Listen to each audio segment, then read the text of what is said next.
Hello students, welcome to SVS smart classes. और आज हम स्टार्ट करेंगे फिजिक्स क्लास 12th के लिए पार्ट 1। तो बेसिकली देखते हैं कि फिजिक्स में इस पार्ट में क्या क्या आपको पढ़ना है और क्या क्या चीज़ें इम्पोर्टेंट हैं। तो मैं बता देता हूँ, इस पार्ट में बेसिकली जो स्टडी है वो है चार्ज की। चार्ज आपने नाम सुना होगा, चार्ज। तो आज के इस लेक्चर में हम करेंगे चर्चा ऑन चार्ज। पूरा जो पार्ट है, पूरा का पूरा पार्ट इस चार्ज के ऊपर ही डिपेंडेंट है। तो this is the basically study about. तो चार्ज की 3 स्टेट हैं इस पार्ट में। अगर चार्ज रेस्ट में हो, चार्ज इज एट रेस्ट। जब चार्ज रेस्ट में है तो इस पार्ट को बोलते हैं इलेक्ट्रोस्टैटिक्स। इलेक्ट्रोस्टैटिक्स। और जब चार्ज कांस्टेंट वेलोसिटी से चलने लग जाए, is moving with constant velocity,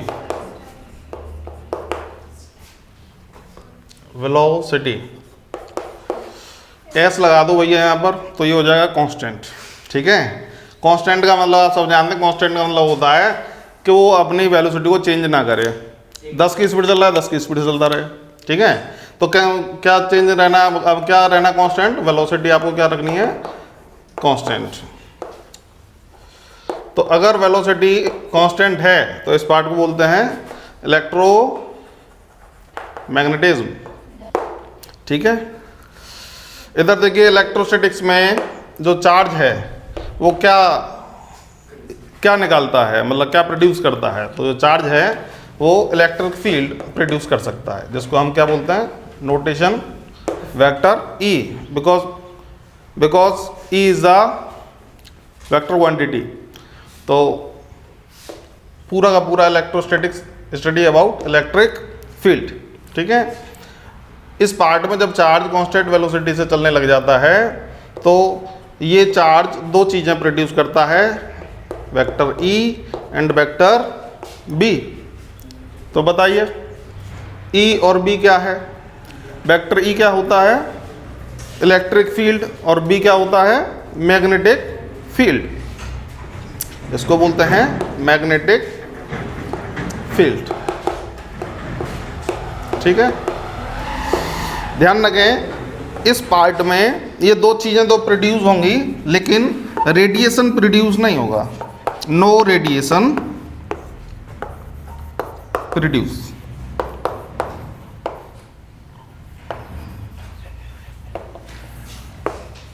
और एक तीसरा पार्ट है चार्ज की स्टडी में, जब चार्ज बावड़ा हो जाए मतलब उसकी वेलोसिटी चेंज हो जाए, एक्सेलेरेट हो जाए, तो charge is accelerating.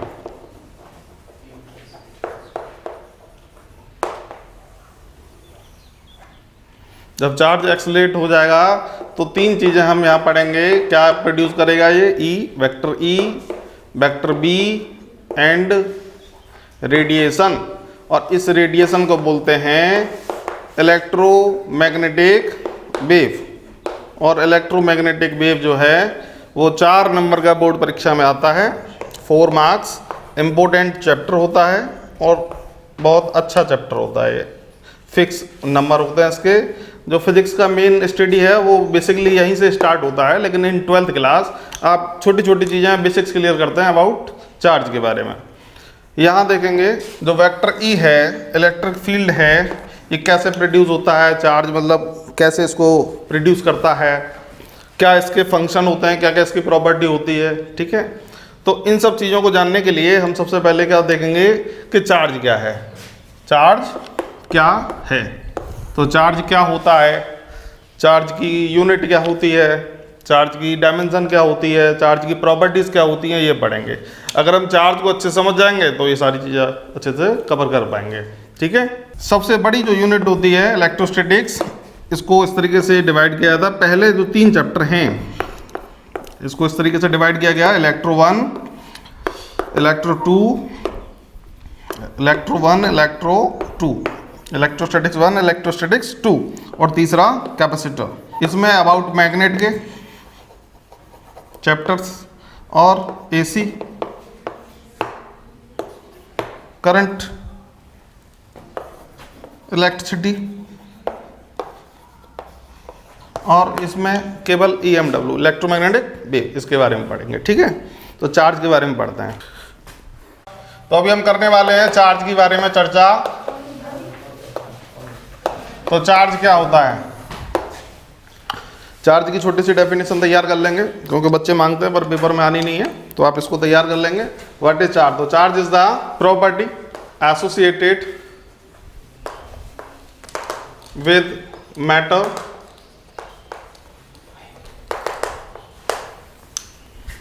due to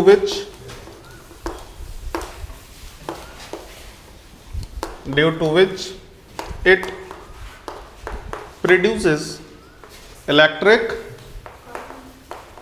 and magnetic effect।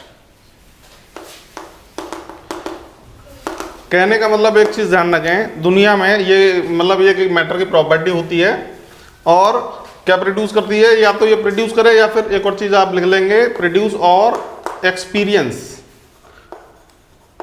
या तो ये प्रोड्यूस करे या फिर एक्सपीरियंस करे क्या, इलेक्ट्रिक इफेक्ट और मैग्नेटिक इफेक्ट।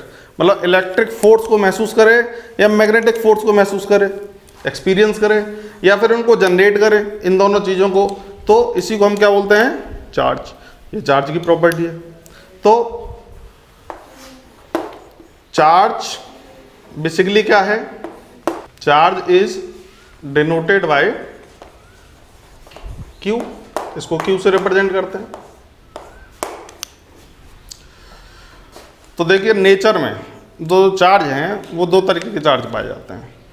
चार्ज जो होते हैं 2 तरीके के होते हैं।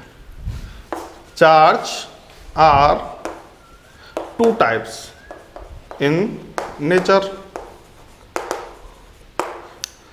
First positive charge, second negative charge. ठीक है, एक होता है पॉजिटिव और एक होता है नेगेटिव। अगर हम केमिस्ट्री एटम न्यूक्लियस की स्टडी करते हैं तो एक और चार्ज आ जाता है न्यूट्रॉन, जो कि नो चार्ज, उसकी कोई मतलब उसके ऊपर कोई चार्ज नहीं होता, न्यूट्रल होता है, इसलिए उसकी स्टडी हम यहाँ पर नहीं करेंगे। हम इन 2 चार्जेस के बारे में फोकस करेंगे। ये 2 चार्ज होते हैं। तो ये 2 चार्ज की जो मेन बातें हैं वो क्या हैं, इनकी प्रॉपर्टीज क्या हैं। प्रॉपर्टीज बताने से पहले इसको हम तैयार कर लेते हैं कि चार्ज है क्या। चार्ज एक क्वांटिटी है, जो कैसी क्वांटिटी है, स्केलर क्वांटिटी है। Charge is scalar quantity.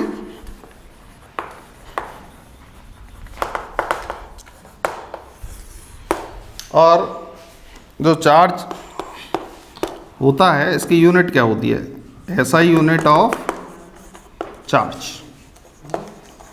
क्या होती है, कूलॉम।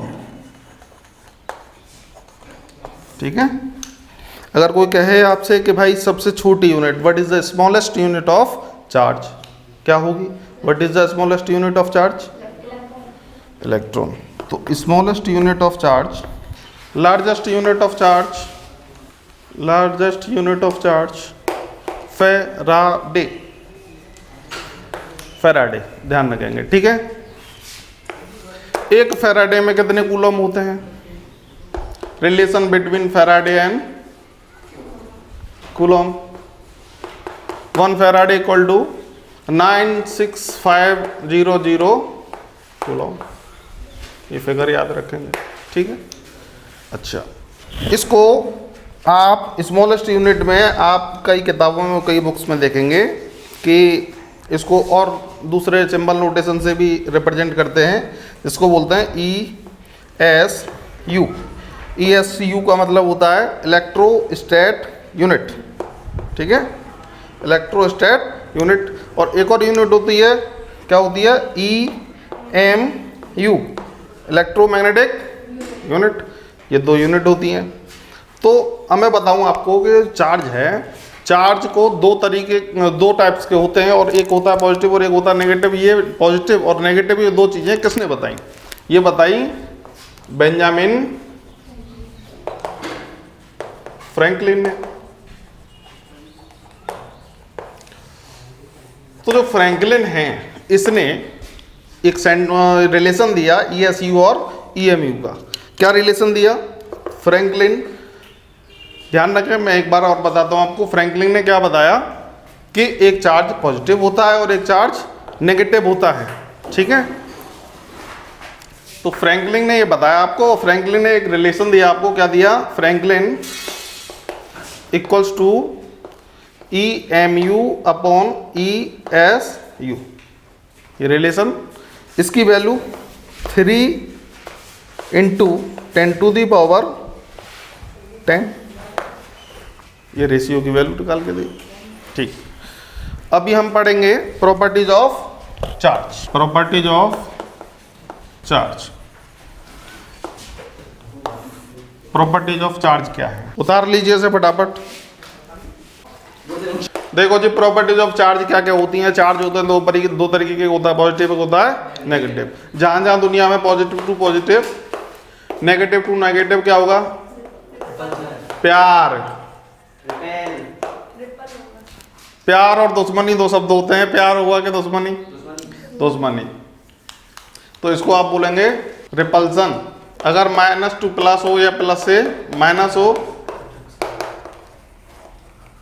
That is attraction. तो ये पहली प्रॉपर्टी। क्या क्या याद रखेंगे? अपोजिट जो चार्ज होते हैं वो एक दूसरे को अट्रैक्ट करते हैं, ठीक है। और एक जैसे सिमिलर जो चार्ज होते हैं वो एक दूसरे को रिपल्सन करते हैं, ठीक है। बेसिक सी प्रॉब्लम आ जाती है। मान के चलिए कि एक चार्ज है 2 कूलम का और एक चार्ज है यहाँ 4 कूलम का, ठीक है। इनके बीच में कोई डिस्टेंस है, ये 2 कूलम है और ये 4 कूलम है, और इसका मास दे दिया। मान के चलिए ये है 2 किलोग्राम का और ये है 4 किलोग्राम का। तो बताइए ये दोनों जो चार्ज हैं ये पास जाएंगे या दूर जाएंगे? ये दोनों पास जाएंगे, दूर जाएंगे? ये दूर जाएंगे, ठीक है। ये इधर और ये इधर। क्यों दूर जाएंगे? पॉजिटिव रिपल्सन, ठीक है। चलिए मान लीजिए कि जब ये दूर जा रहे हैं तो इसकी वेलोसिटी अगर 10 मीटर पर सेकंड हो दूर जाते समय, तो इसकी वेलोसिटी क्या होगी? इसकी वेलोसिटी क्या होगी? इसकी वेलोसिटी होगी 20। वेरी गुड, 20 मीटर पर सेकंड। कैसे होगी? Momentum is conserve. P1 equal to P2। M1 M2 कर देंगे क्या? M1 B1 M2 V2, इस तरीके से किया आपने, ठीक है। मास देखो 2 × V1 आपको निकालना है, M2 4 × 10, तो V1 इक्वल टू क्या हो जाएगा? 20 मीटर पर सेकेंड। तो इससे आप क्या सीखे? इससे हम ये सीखे कि चार्ज कैसा होता है? कंजर्वेशन को फॉलो करता है। Charge is conservative.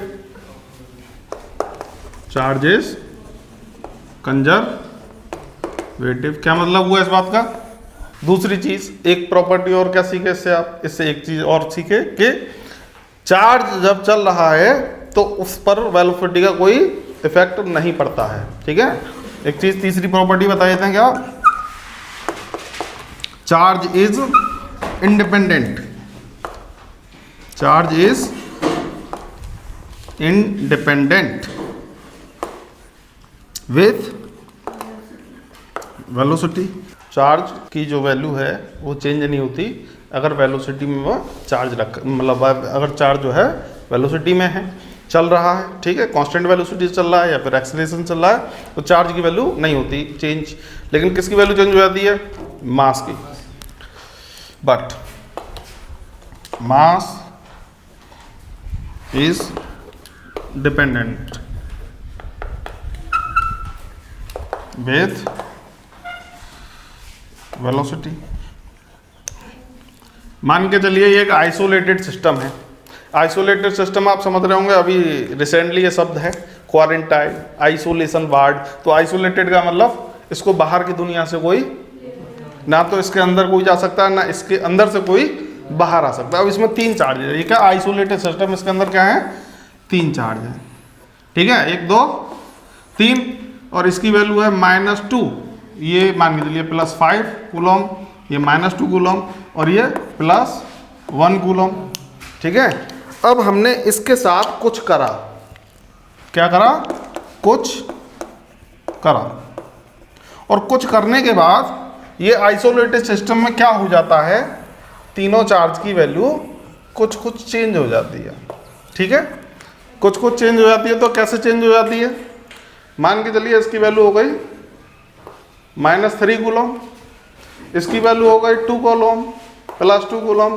तो बताइए यहाँ इस चार्ज की वैल्यू कितनी होगी, इस चार्ज की वैल्यू कितनी होगी, 5 होगी। सिंपल है, 5 कूलम होगी। कैसे होगी 5 कूलम, सिंपली भाई किया क्या आपने, इन सबको ऐड किया, इस सब को ऐड किया, और ये दोनों क्या होने चाहिए, इक्वल होने चाहिए। तो ये एग्जाम्पल क्या बता रहा है आपको, चार्ज कैसा होता है, कंजर्वेटिव होता है, ठीक है। तो आप इसको ऐसे निकाल सकते हैं, -2 + 5 + 1 क्या हो जाएगा, -3 + 2 प्लस इसको मान लीजिए x, ठीक है, 4 -1, x की वैल्यू 5 कूलम। तो ये इस तरीके से एग्जाम्पल से हम समझ सकते हैं कि कैसे कंजर्वेटिव होते हैं। तो इस तरीके से ये क्या है, charges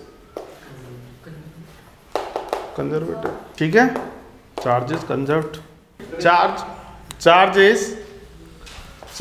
is always associated with mass। तो कोई प्रॉपर्टी क्या बताने की कोशिश कर रही है, इसका और इसका बहुत ही गहरा संबंध है, बहुत ही अच्छा रिलेशन है। और क्या रिलेशन है, चार्ज जो होता है वो मास के बिना नहीं रह सकता, चार्ज मास के बिना नहीं रह सकता, लेकिन मास चार्ज के बिना, समझ रहे हैं। तो क्या लिखेंगे इसको आप इस तरीके से डिफाइन कर देंगे, charge can not exist without mass, but Yadav mass can exist without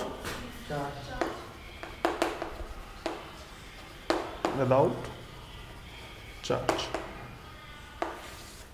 ठीक है। तो चार्ज को रहने के लिए कोई ना कोई मास जरूर चाहिए, ठीक है। और एक चीज़ और मैं बता देता हूँ कि अगर मान के चलिए ये कोई आपके पास बॉडी है, ठीक है, तो इसमें क्या है, मैटर है, क्योंकि मैटर की प्रॉपर्टी होती है चार्ज, ठीक है।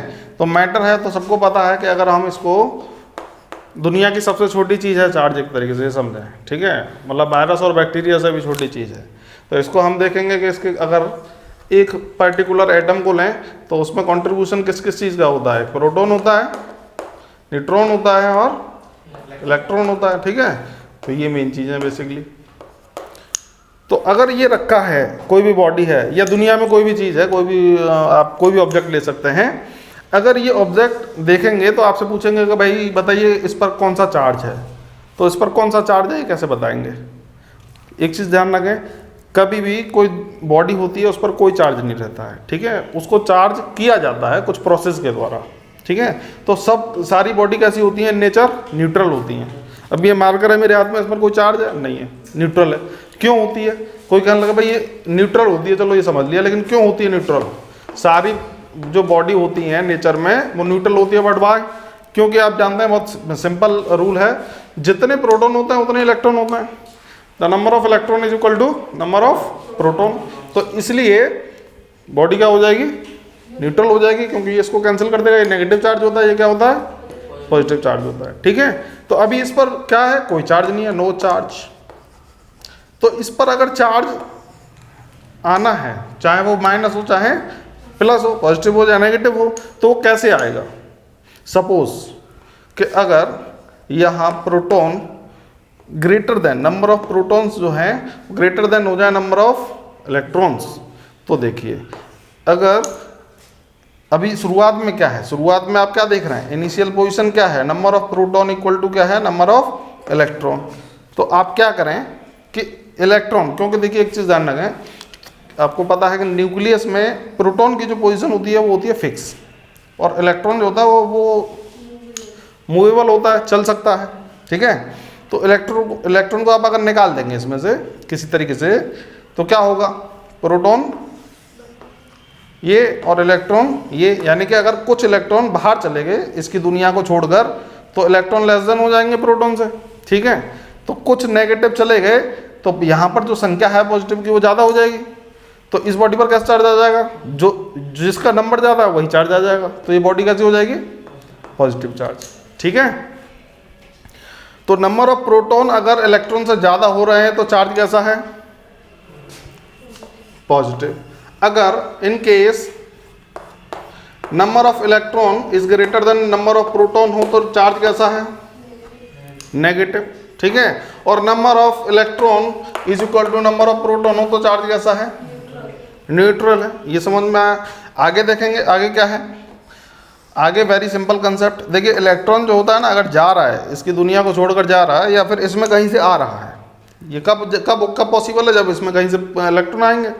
अगर इसमें आ रहा है तो और क्या चेंज हुआ, क्योंकि क्या लॉ क्या है, प्रॉपर्टी क्या है, charge is always associated with mass, यानी कि जब इलेक्ट्रॉन जाएगा तो कुछ न कुछ मास को भी लेकर जाएगा, क्योंकि हमको पता है, क्या पता है, mass of electron, mass of electron कितना होता है, मास ऑफ इलेक्ट्रॉन कितना होता है, 9.1 इंटू 10⁻³ किलोग्राम। ठीक है, ये याद रहनी चाहिए, छोटी छोटी चीज़ें ये याद नहीं रहेंगे तो कुछ भी बदलना नहीं पड़ेगा आपको। इलेक्ट्रॉन मास ऑफ प्रोटॉन पता होना चाहिए क्या होता है, 1.67 इंटू 10⁻27 किलोग्राम। ठीक है, जो कि सबको पता है, इज द स्मॉलेस्ट चार्ज, इसकी वैल्यू क्या होती है, चार्ज ऑन इलेक्ट्रॉन कितना होता है, 1.6 इंटू 10⁻19 कूलम। ये होता है कि नहीं होता। ठीक है, तो कहने का मतलब है कि यहाँ से अगर इलेक्ट्रॉन चले जाएंगे, इसकी दुनिया से बाहर चले जाएंगे, तो अगर इसका इनिशियल मास m था तो कुछ इलेक्ट्रॉन बाहर जाने पर इसका मास कुछ हम लेट कर सकते हैं, कुछ भी निकालेंगे, कोई अगर क्वेश्चन होगा तो हम उस हिसाब से निकालेंगे, लेकिन कुछ ना कुछ कम मिलेगा आपको। ठीक है, तो इस कंडीशन में क्या होगा, जो m है वो ग्रेटर देन होगा m' से, होगा कि नहीं होगा। अगर ऐसे ही अगर ये वाली कंडीशन के साथ अगर आप करेंगे, इनिशियल मास आप लेंगे m, और अगर इलेक्ट्रॉन ऐड हो जाते हैं, फाइनल मास कितना होगा m', तो यहाँ पर क्या होगा, m' is larger than m होगा। इस कंडीशन में क्या होगा, m is equal to m'। ये क्या है, इनिशियल मास, और ये क्या है, फाइनल मास। ठीक है, प्रॉपर्टी समझ में आई है। ठीक, अगली प्रॉपर्टी की तरफ चलते हैं। उतार लीजिए इसको।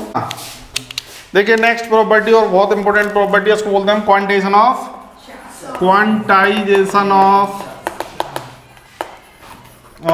चार्ज। देखिए क्वांटाइजेशन ऑफ चार्ज क्या होता है, very very simple thought is, दो चार्ज दुनिया में हैं, कितने भी हो सकते हैं, लेकिन अपन मान के चलेंगे दो चार्ज हैं, मतलब 1 और 2। क्या होगा, इसने कुछ इलेक्ट्रॉन इसको दिए, ठीक है, कितने इलेक्ट्रॉन दिए, 2 दिए, 4 दिए, 5 दिए, मतलब ये इसको कितने इलेक्ट्रॉन दे सकता है, 2 इलेक्ट्रॉन दे सकता है, 4 दे सकता है, 10 दे सकता है, 20 दे सकता है। क्या इसको ये 5.5 इलेक्ट्रॉन दे सकता है, 6.5 दे सकता है, नहीं दे सकता। ठीक है, इलेक्ट्रॉन को आप ब्रेक नहीं कर सकते। तो मेन फंडा क्या है, मेन फंडा ये है बेटा कि 5.5 या 6.5 इस तरीके से कोई फिगर इलेक्ट्रॉन के साथ नहीं लगाई जा सकती, ठीक है।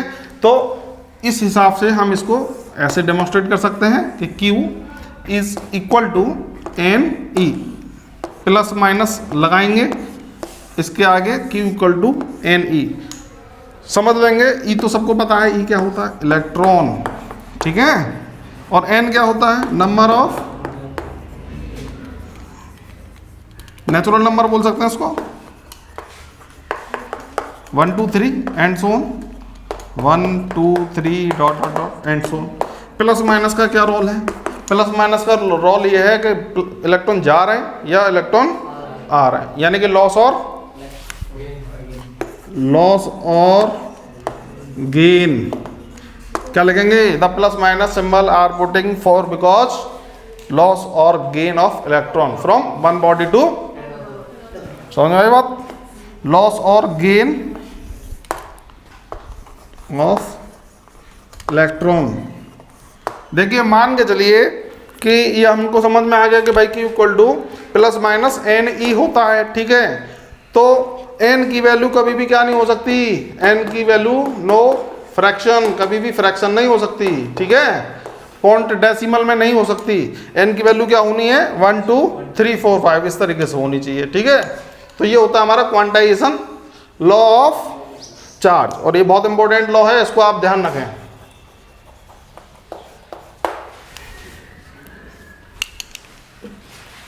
Charge resides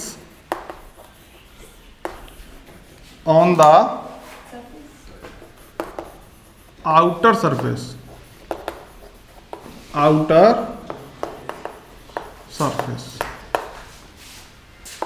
charge resides on the outer surface। इसका क्या मतलब है, इसका मतलब यह है, ये क्या है, एक तरीके से समझे कि चार्ज कहाँ रहता है, कहाँ रहता है, आउटर सरफेस पर। मान के चलिए कि ये एक बॉडी है, इस पर अगर चार्ज आएगा तो इनका लोकेशन कहाँ होगा, इसकी बाहर, इसके अंदर नहीं होगा, ठीक है, इस तरीके से। अगर ये बाहर रहेगा तो बाहर क्यों रहेगा, ये बात आपको समझनी है, क्यों बाहर रहेगा ये बाहर इसलिए रहेगा क्योंकि सिमिलर जो चार्जेस होते हैं उनमें क्या होता है, रिपल्सन होता है। रिपल्सन होगा तो क्या होगा कि चार्ज एक दूसरे को बाहर की तरफ पुश करेंगे, बाहर उसको धकेलेंगे, ठीक है। तो बाहर धकेलेंगे तो सारे के सारे चार्ज किधर मूव ऑन होंगे, आउटर सरफेस की तरफ। तो इसलिए ये चार्ज बाहर आउटर सरफेस पर रहते हैं, ठीक है। तो ये एक चार्ज की प्रॉपर्टी है, किसी भी मटेरियल में अगर चार्ज है तो वो कहाँ रहेंगे, उसके आउटर सरफेस पर रहेंगे, ठीक है। तो ये एक प्रॉपर्टी है। तो अभी मैं आपको लिस्टेड प्रॉपर्टी बताए थे कि हमने कौन कौन सी प्रॉपर्टीज चार्ज के बारे में पढ़ी हैं, ठीक है। तो सबसे पहली प्रॉपर्टी, चार्ज इज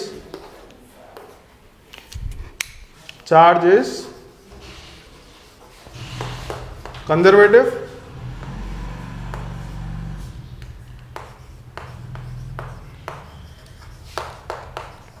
दूसरा charge is additive,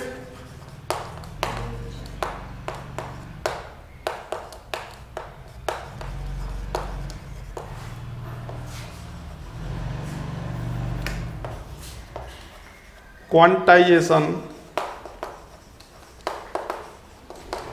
rule of charge, ठीक है। Charge resides on the outer surface, charge associated with mass, ठीक है। और लिख लें, बोल देते हैं, 5 प्रॉपर्टी उतार लीजिए इसको, और भी प्रॉपर्टी है और लिख लीजिए। चार्ज, छठवीं प्रॉपर्टी देंगे, चार्ज इज ट्रांसफरेबल, मतलब आपको पता है एक बॉडी से दूसरी बॉडी में चार्ज जा सकता है, ठीक है, ठीक। Charge leaks from charge leaks from sharper point. Sharper point कहने का मतलब यह है कि अगर कोई बॉडी है इस तरीके से स्फेरिकल बॉडी और इस पर चार्ज है, तो चार्ज जो है यूनिफॉर्मली डिस्ट्रीब्यूटेड होगा। ठीक है, यूनिफॉर्मली डिस्ट्रीब्यूटेड का मतलब क्या समझेंगे? यूनिफॉर्मली डिस्ट्रीब्यूटेड का मतलब समझेंगे कि एक समान चार्ज हर एक पार्ट पर बिखरा हुआ है। ठीक है, डिस्ट्रीब्यूटेड हुआ है इक्वली। ठीक है, मान के चलिए कोई अगर डिफाइंड सरफेस नहीं है हमारे पास, कैसी सरफेस नहीं है? डिफाइंड। तो यहाँ पर जो चार्ज का डिस्ट्रीब्यूशन है वो आप देखेंगे कि यूनिफॉर्मली नहीं होगा। कुछ इस तरीके की बॉडी है, तो जो इसका ये वाला जो शार्पर, यहाँ पर आपको बहुत सारे चार्ज मिलेंगे और यहीं से चार्ज निकलना चालू हो जाएंगे। मतलब जहाँ से ये जो शार्पर पॉइंट है यहीं से लीक्स होते हैं चार्ज। ठीक है, तो इस तरीके से आप डायग्राम के अकॉर्डिंग इसको समझ लेंगे। चार्ज का डिस्ट्रीब्यूशन कुछ इस तरीके से होता है। तो डेंसिटी कहाँ होती है चार्ज की? यहाँ क्या होगी डेंसिटी चार्ज की? इक्वल होगी। ठीक है।